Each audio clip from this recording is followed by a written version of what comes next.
Hi, everyone. Welcome to the sterilization panel. My name is LeNora Faye. I am your moderator for this panel. You know what, Jared? I can't see. Thank you. I'm like, I can't see my cues. All right.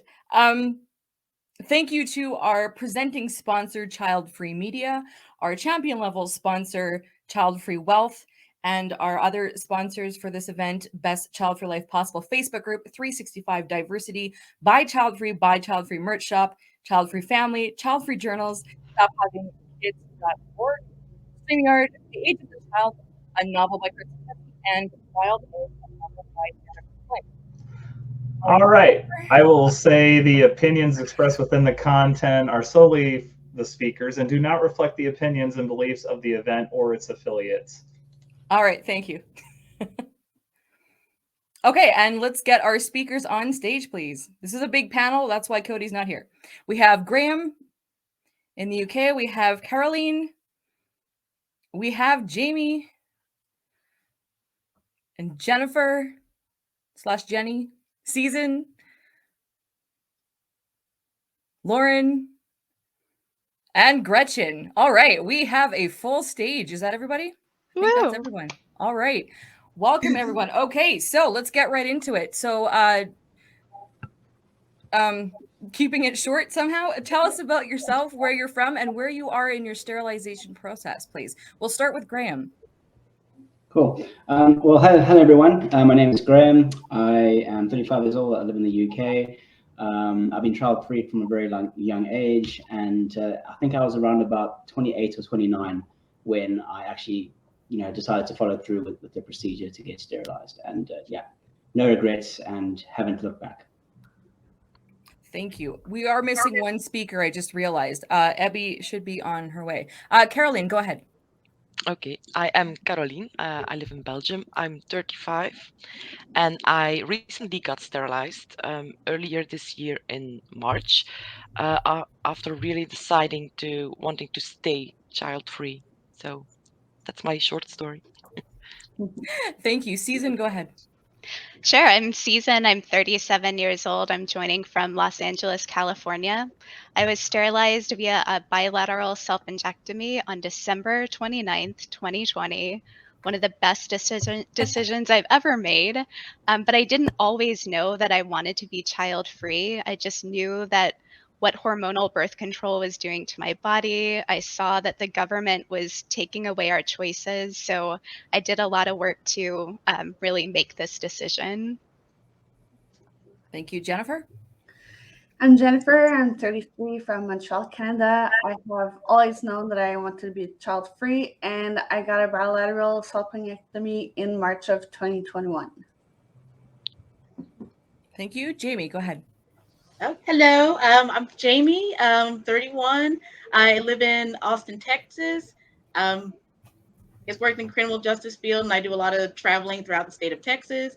And when I'm not working, I'm a mother to up to 1,000 tropical exotic fruit, seedlings, and cacti, including dragon fruits. So those guys are my passions. And I also play Irish music and dance whenever I have time. And I am in 9 days. I'm going to have a hysterectomy, bilateral self-indectomy, and a cystectomy. So it's coming. That's exciting. Congratulations. Congratulations. Thank you. Lauren, go ahead. Yes, congratulations. I'm Lauren Nash. I live in New Orleans, Louisiana. I've been child-free for as long as I can remember. I'm currently 34. I got sterilized at 30. I had my tubes removed. I can't say that phrase as nicely as the other women did. And I also had a uterine ablation. So that's where they laser out the lining of your uterus so you no longer bleed. That's really all I have. Thank you. Gretchen, go ahead. Yes, hi. I'm in Santa Rosa, California.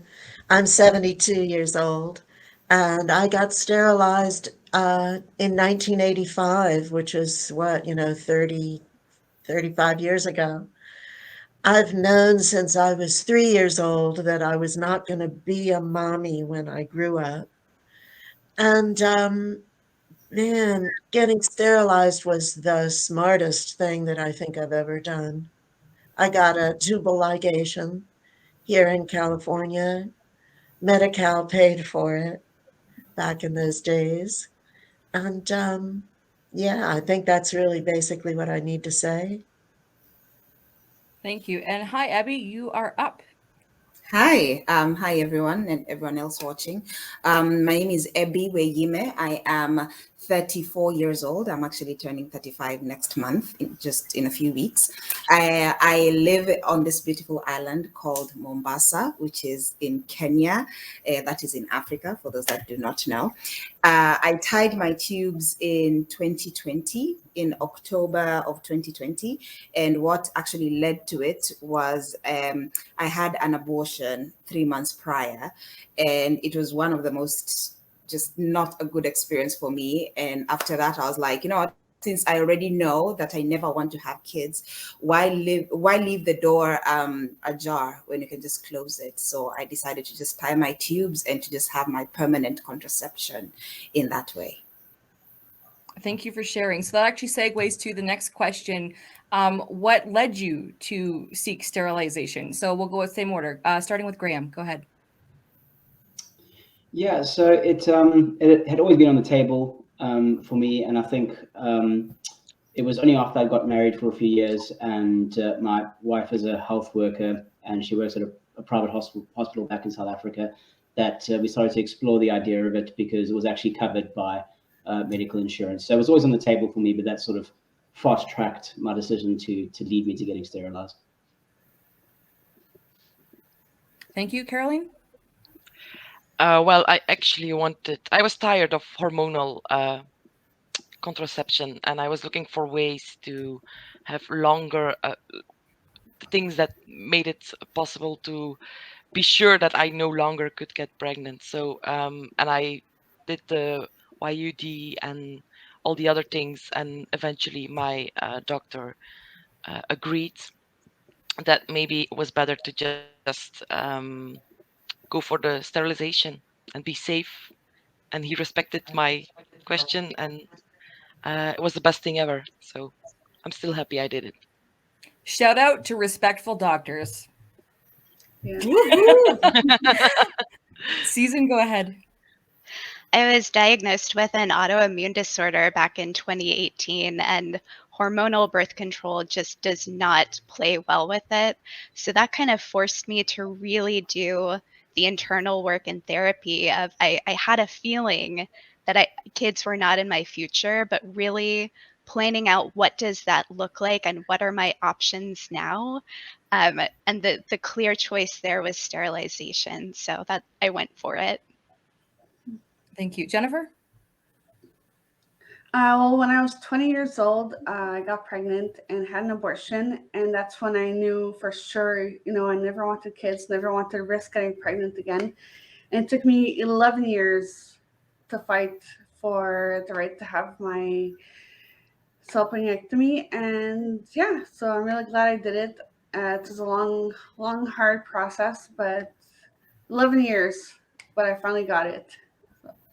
Wow. Persistence, people. Yeah. Persistence. Jamie, go ahead.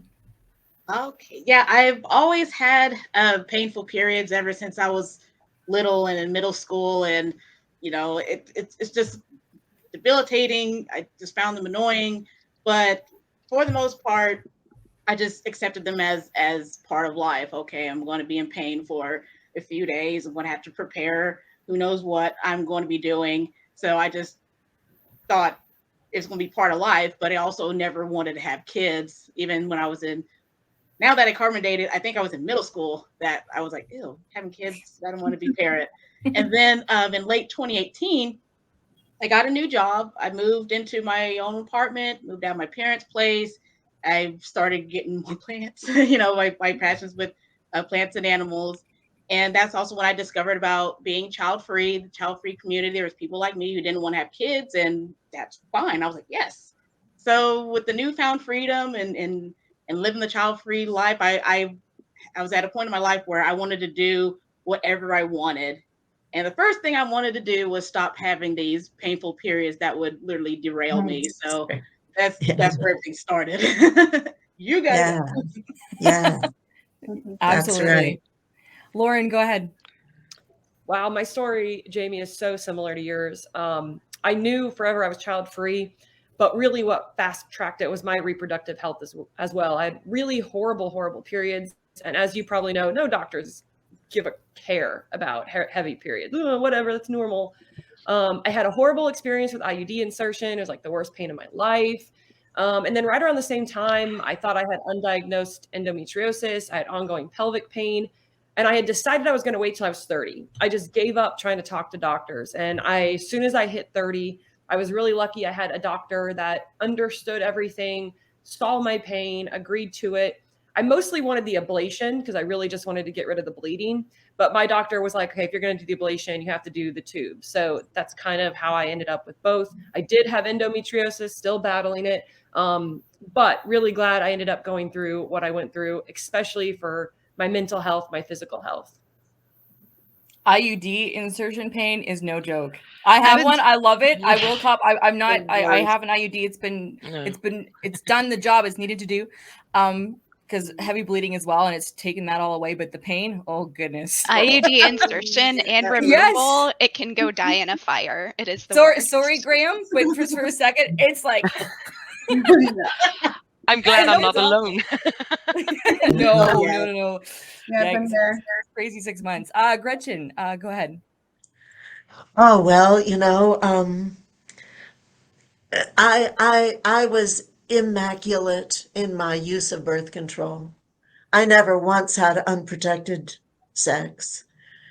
And I got pregnant twice and I had 2 abortions. And my doctor, my gynecologist, was resistant to ordering a sterilization for me. I was 35 years old, I guess, more or less.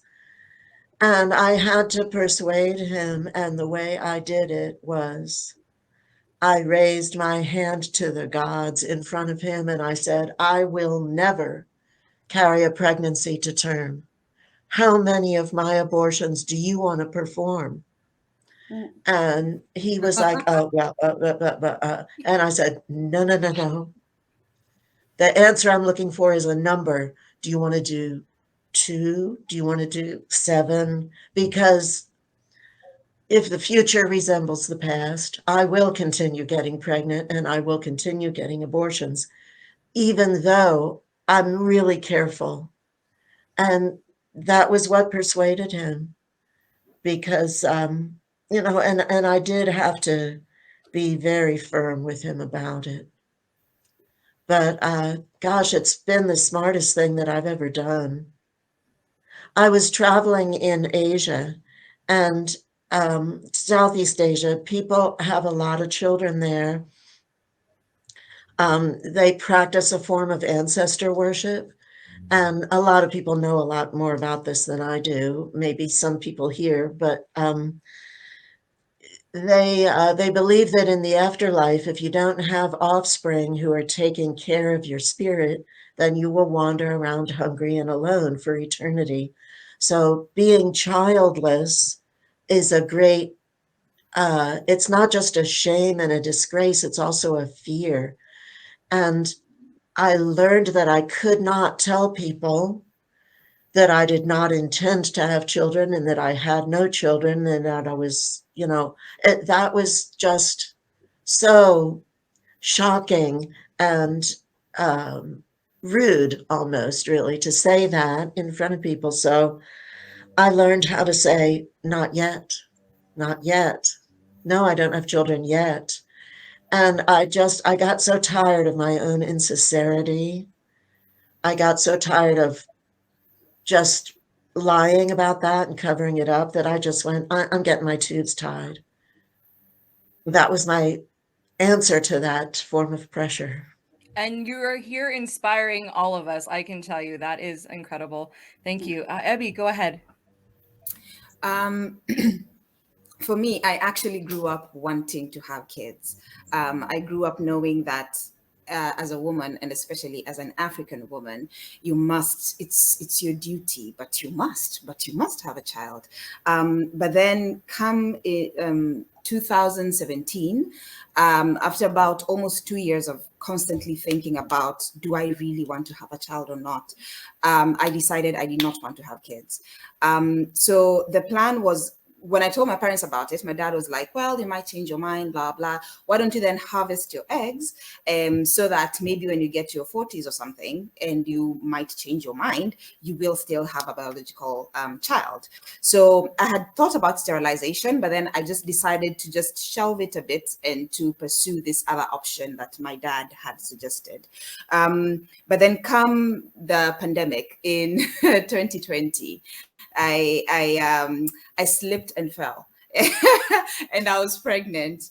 And I already knew for sure that there was no way I was going to keep a child. In fact, when people say that they really love the feeling of being pregnant and all, to me, it was quite the opposite. I hated it. And I keep saying I was pregnant for 3 days because by the time I was finding out, I was already 5 weeks. And like literally when I found out about it, the first person that I called was my doctor. And I said, hey, this is the situation and we need to terminate. And I was lucky that I was in a position where I could actually pick up a phone and call a doctor and get it done. We have so many people in Kenya that cannot afford to do that. So anyways, I went through it. I went through the abortion, and then after that, my doctor was like, so do we put in an IUD or what other contraceptive method do you want? And I was like, yeah, we're not doing any contraceptives. Like, just tie it down. Just literally just take these tubes and tie them. So after 3 months of like healing, post-abortion care and all of that, after 3 months, exactly to the day, I went through the procedure, which is actually also on YouTube if you want to see it, because I recorded it. Because I was like, this is the day. I'm never going back. Yeah. Oh, wow. We have a lot of celebrations here today. Thank you all for sharing your stories. So this panel really needs to be an hour, but it can't be. So I'm going to skip to the barrier question because this is something that, you know, some of you've already alluded to, trying to get sterilized.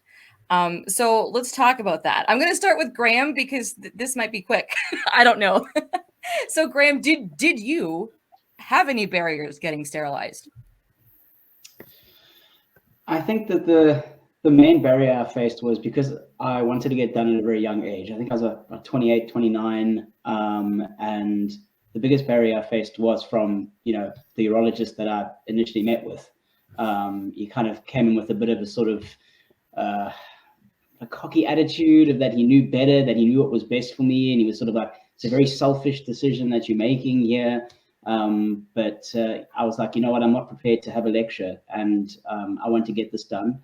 I've known since the age of 8, 9, I don't want kids. I have a debilitating genetic condition that is painful, that I don't want to pass on to anyone else.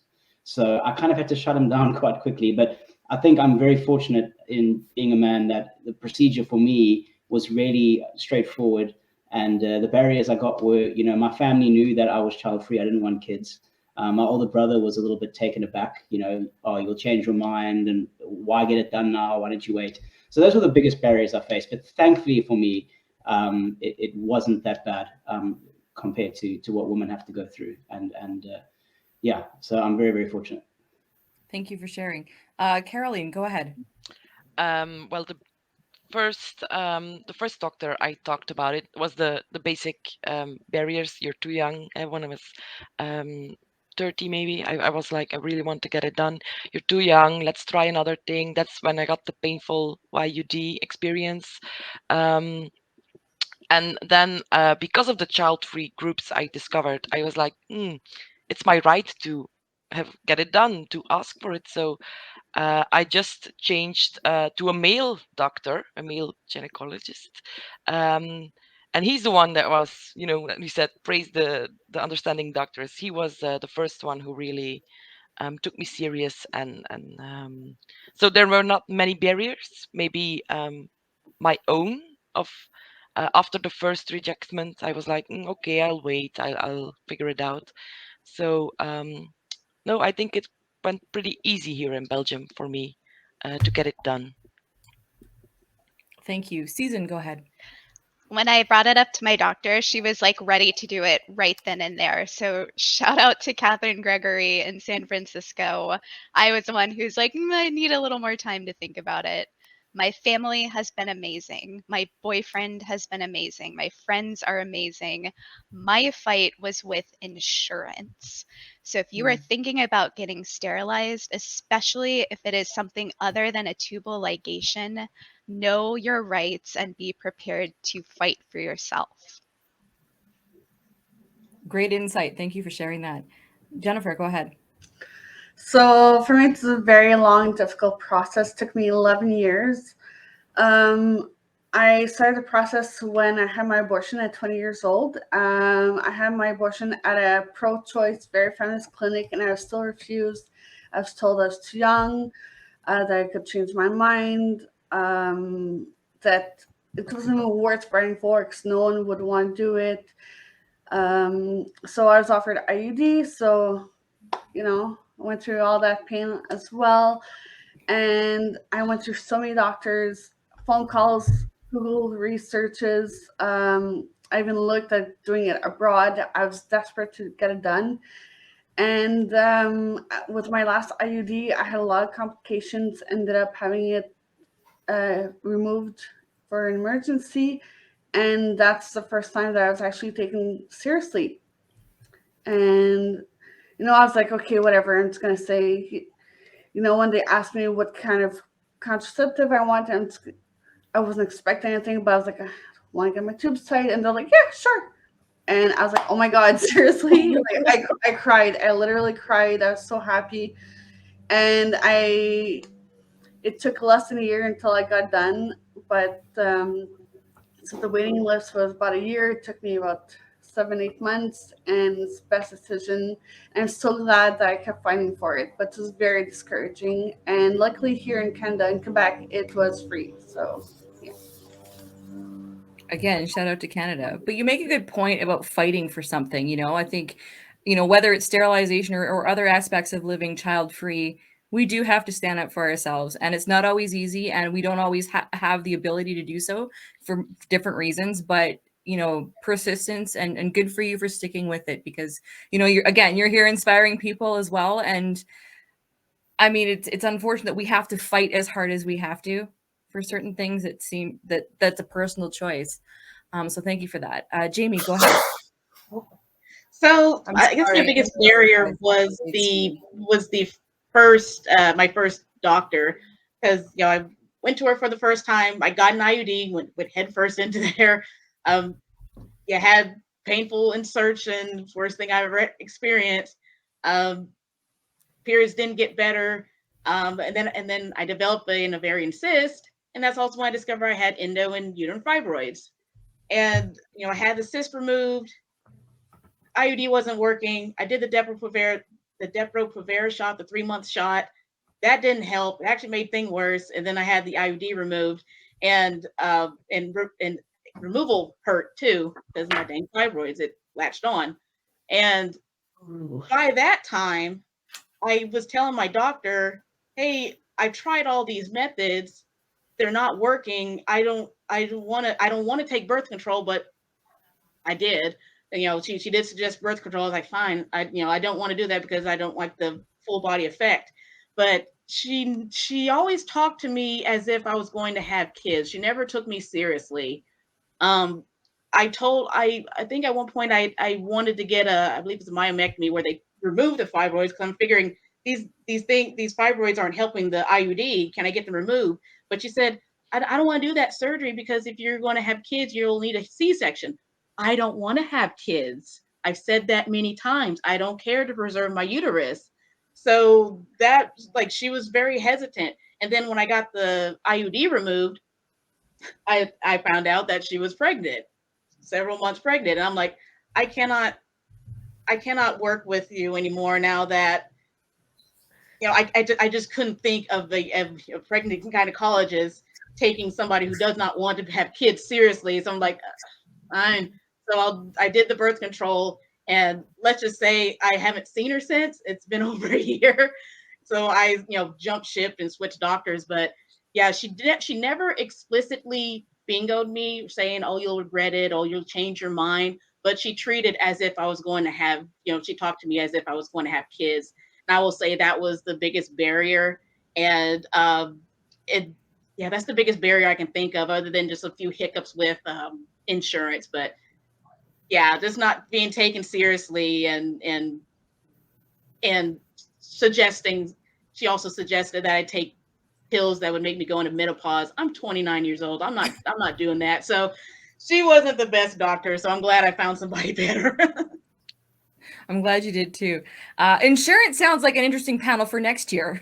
Sterilization insurance. Let's talk about that then. All right, Lauren, go ahead.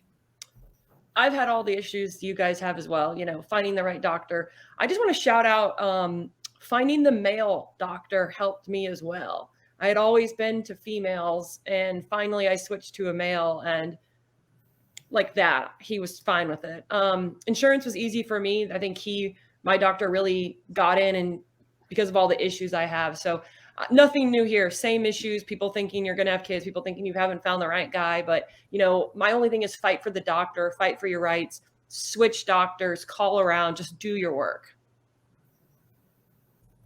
Thank you. Gretchen? Oh, yeah. I think I kind of talked about this already. So since it's such we're a little short of time, I'll go on to the next person. Okay, thank you. Abby, go ahead. Thank you, Gretchen. Thank you. So kind. So for me, the only barrier that I got was when I decided to tie my tubes, I went to the gynecologist that I would normally go to, that I used to go to. She was a very highly religious Muslim woman who, unfortunately or unfortunately, depending on which side you're standing at, she had just given birth. So she was very in love with her baby and in love with her life, which I was very happy for, but then she was slightly older than me and just thought that she knew better. So when I went to her and told her that, hey, I want to tie my tube, she was like, oh no, but maybe you'll change your mind. Look, I have my own baby and look at how cute my baby is, and religion, and this is what God says, and this is what blah, blah, blah. So after that, I just decided I will have to look for another doctor. And I decided to get a doctor that is not religious, someone that will just give me the professional advice and not their religious or personal preferences on my body. So that is how I ended up getting the doctor that I got. And then fortunately, at that time, people that want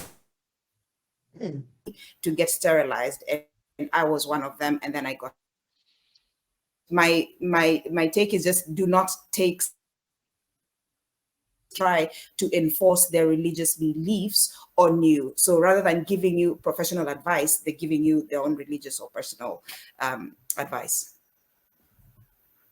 All right, thank you for sharing. So the next panel is still trying to get set up, so I have time to ask one more. I'm not going to go through individually because, but I'm just going to throw this out there. What resources were helpful? And if you just want to, if you have an answer specifically. Reddit. Absolutely. Okay. Reddit, that Childfree Reddit list. Because I looked at that list, found my city, my state. I searched for doctors that were within my insurance. So I, with my insurance and in network. Then I searched by location. I want to make sure I'm not going across town. And then I checked the reviews of the doctors, saw how receptive they were. And then I also verified if the doctor was accepting new patients, because that's also what you need to consider too. Mm-hmm. But yeah, I will say the Childfree Reddit list is a great way to start. Yeah, you can just narrow down your list. I think by the end I had maybe 4 doctors. And then I chose one that was in a big network. So, which ended up happening. I did see that doctor, and then she referred me to a chronic pelvic pain specialist. And that doctor is the one that's going to do my hysterectomy. So I will say, definitely go to that Childfree doctor Reddit list. So, Abby, I'm going to throw it to you for a second because, again, you're in a very different part of the world than, we are all over, but highlighting where you are specifically, what resources, and you already made the point of like it's not accessible for everyone, you know, what you've experienced. So what advice can you, maybe advice is the wrong way to put it. What resources are available that you can share? Let me put it that way. So it's privileged because then the information is for people that have access to the internet and people that are literate enough to know where to find the information. Right. Google or social media. Like, for example, on my platform, I give a lot of contacts of where people can get it done. But then the biggest problem is that so many people in Kenya do not have the access. And even if, so things like a simple thing like a phone, you know, to actually log on and to actually know where to get the information. And even if they do, sometimes just access in terms of it's so far from where they are. And most of them are very young. So just how are you explaining to your parents that you're going to like get an abortion or you're going to, you want to get sterilized? So there's a lot of barriers in terms of not just physical accessibility, but also culturally it's not acceptable, religiously it's not acceptable. So it's something that very few people can even think about doing to begin with. Yeah, I mean, so many excellent points. All right, we are going to wrap. So if you want to share your contact information, how can people reach out to you? If you want, it's not mandatory, but I'll call each of you and let us know how we can follow you, get in touch with you. Well, I know how to contact you, but how can everybody else do that? Graham, go ahead. Yeah, I'll keep it short and sweet. I don't really use social media. I'm on Facebook if you want to try to find me. My email is reveal2002@hotmail.com. I'm an aspiring screenwriter, so I want to write a story for the child-free community that really stresses characters and things we go through. So if you have any ideas, please reach out to me. I'd be happy to chat. That'd be amazing. By the way, yes, you guys can plug whatever you want to plug when it comes to your turn. Caroline, go ahead. Well, I'm on social media under my my name, as you see it, Caroline de Vuist. But on Instagram, I'm also starting a child-free travel blog, road trip thing. And you can find me under the name of Caro Trips, so KA Road Trips. And you can just contact me through there. Excellent. Thank you. Susan, go ahead. Sure. My website is awkwardagile.com. My day job is as an agile coach, but feel free to reach out to me there. I'm happy to share my experience. Thank you. Jenny, go ahead. Jennifer, sorry. I know you as Jenny. Jenny or Jennifer, it's fine. You can find me on Facebook, Jenny Watson. That's it. Thank you. Jamie, go ahead. All right. Yeah, y'all can find me. I have the Instagram, Facebook, and YouTube channel called Shamrock Girl World. And yeah, I post about my exotic fruits, what I'm doing. I'll also have the occasional Irish music and dance on there. Mostly active on Instagram, Facebook. But yeah, if you're interested in seeing what I'm growing each time and seeing me staying up all night with these dragon fruits, yeah, you can find them too. You can find that information there. Awesome. Lauren, go ahead. I don't have anything exciting. You can follow me on Instagram at lnicole1319, or if you want to follow me on Twitter at laurenin1319. It's mostly about meteorology and weather because I'm a meteorologist. But other than that, I don't have any other exciting things going on. Yes, but that's useful information, though. Seriously. Gretchen, I see that you posted it in the chat. I can't show that. It doesn't let me do that. Oh, okay. Yeah, I have a website, Sonoma Tarot, Tarot, Sonoma. And that's what I am on Instagram also. I do tarot readings. So hit me up if you need to know all about yourself. Thank you. Thank you, Jared, for posting that. All right. And Abby, go ahead. You can find me on Instagram on my page. It's called the Childfree Kenyan. So it's pretty easy to remember. It's just called the Childfree Kenyan. And I'd also like to plug my business. It's called the Grace Cup. So I train girls and boys on matters menstruation, and I specialize on reusable period products, that is menstrual cups and cloth pads. It's called the Grace Cup. Asante. Oh, that's thank you. Thank you so much. I want to say thank you to everyone for sharing your story, your candor. I know, some of the stories are not easy to share. We really, really appreciate you just inspiring everyone and sharing your journey with sterilization. So this has been the sterilization panel, a pretty epic panel, if I do say so myself. Thank you everyone for joining us today. Thank you. Celebrations all around. And Jamie, best of luck in your procedure coming up. All right, that's a wrap for this one. Gretchen, hang on because you're in the next one. So we'll keep you backstage. Everyone else, thank you very much for joining us. All right. Oh, you're welcome. Thank you very much.